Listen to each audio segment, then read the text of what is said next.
బలంగా ఉంది. ఇప్పటివరకు చూసుకుంటే స్పష్టంగా అధికార కాంగ్రెస్ పార్టీ స్పష్టమైన ఆధిక్యత దిశగా దూసుకుపోతోంది. కొన్ని మున్సిపాలిటీలు కైవసం చేసుకుంది, కొన్ని కార్పొరేషన్ల డివిజన్స్ రిజల్ట్స్ కూడా వస్తున్నాయి. కొన్ని చోట్ల హంగ్ అవకాశం, ముఖ్యంగా నిజామాబాద్, అలాగే కరీంనగర్, ఆదిలాబాద్లో కొంత చోట్ల హంగ్ ఏమన్నా అవకాశం ఉంటుందా? స్టూడియోలో రిజల్ట్స్ మనం ఇస్తున్నాము. లైవ్లో ఇందిరా శోభన్ గారు, అలాగే ప్రసాద్ గారు లైవ్లో ఉన్నారు. ఇక న్యూస్ రూమ్ నుంచి మా Telangana bureau incharge Naveen join అవుతున్నారు. ఇప్పటివరకు ఉన్న ఫలితాల సరళి ఓవరాల్గా, అంటే ఎన్నిక జరిగిన నేపథ్యం, ఇప్పటివరకు వస్తున్న ఫలితాలు, ఏమన్నా హంగ్ అవకాశం ఉన్న కార్పొరేషన్లు, లేకపోతే కొన్ని మున్సిపాలిటీలో కూడా హోరాహోరీ కనిపిస్తోంది. డీటెయిల్స్ అన్ని లైవ్లో అప్డేట్ చేస్తారు. Naveen, out to you.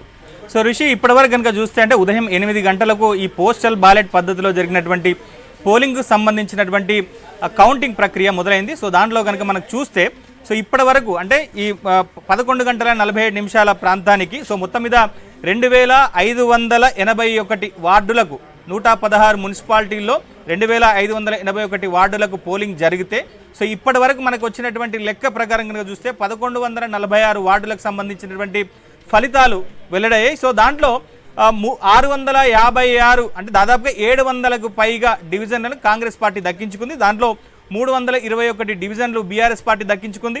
So 75 డివిజన్లు బీజేపీ దక్కించుకుంది. ఇక ఇండిపెండెన్స్ కానీ మిగతా ఇతరత్ర ఫార్వర్డ్ బ్లాక్ కానీ ఇట్లాంటి పార్టీలన్నీ కూడా 94 వార్డులను దక్కించుకుంటాయి. అంటే ఓవరాల్గా 116 మున్సిపాలిటీలకు కాను 6 మున్సిపాలిటీల్లో బీజేపీ గెలిస్తే, బీఆర్ఎస్ పార్టీ గెలిస్తే, మిగిలినటువంటి అన్ని మున్సిపాలిటీల్లో కూడా కాంగ్రెస్ పార్టీ జయకేతనం ఎగిరవేసినటువంటి పరిస్థితి కనిపిస్తుంది. కొద్దిసేపటితో మనకు అందినటువంటి బ్రేకింగ్ న్యూస్ కనుక చూస్తే కార్పొరేషన్ల ఫలితాలు కూడా ఇప్పుడిప్పుడే వెల్లడవుతున్నాయి.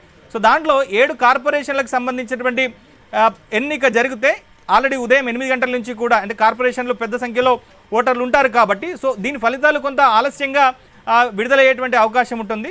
సో నల్గొండ మున్సిపల్ కార్పొరేషన్లో 60 డివిజన్లు ఉంటాయి. సో 60 డివిజన్లలో ఇప్పటి వరకు 30 డివిజన్లలో కాంగ్రెస్ పార్టీ ఖాతా తెరిచింది. కాంగ్రెస్ పార్టీ 30 డివిజన్లలో దాదాపుగా గెలిచింది. సో కనుక కాంగ్రెస్ పార్టీ ఖాతాలో తొలి మున్సిపల్ కార్పొరేషన్గా నల్గొండ చేరబోతుంది. ఇక అన్ని కార్పొరేషన్లలో కూడా ఇదే పరిస్థితి ఉండేటువంటి అవకాశం కనిపిస్తుంది. అయితే కరీంనగర్ అలానే నిజామాబాద్ కార్పొరేషన్లలో సో హోరాహోరీ పోరు కొనసాగుతుంది. సో ఇక్కడ కొంత బీజేపీ ఆధిక్యంలో ఉండేటువంటి అవకాశాలు అయితే కనిపిస్తున్నాయి. అయితే కరీంనగర్ మున్సిపల్ కార్పొరేషన్ హంగ్ దిశగా వెళ్ళేటువంటి అవకాశాలు అయితే మనకు స్పష్టంగా కనిపిస్తున్నాయి. ఇక ఓవరాల్గా కనుక చూస్తే 116 మున్సిపాలిటీలో కేవలం 6 మున్సిపాలిటీల్లో మాత్రమే బీఆర్ఎస్ పార్టీ గెలిచింది. సో అవి కూడా మనం కనుక చూస్తే, సో ప్రధానంగా ఇటు సంగారెడ్డి జిల్లాలో 2 మున్సిపాలిటీలు బీఆర్ఎస్ పార్టీ దక్కించుకుంది, గడ్డిపోతారం అలానే గుమ్మడిదల.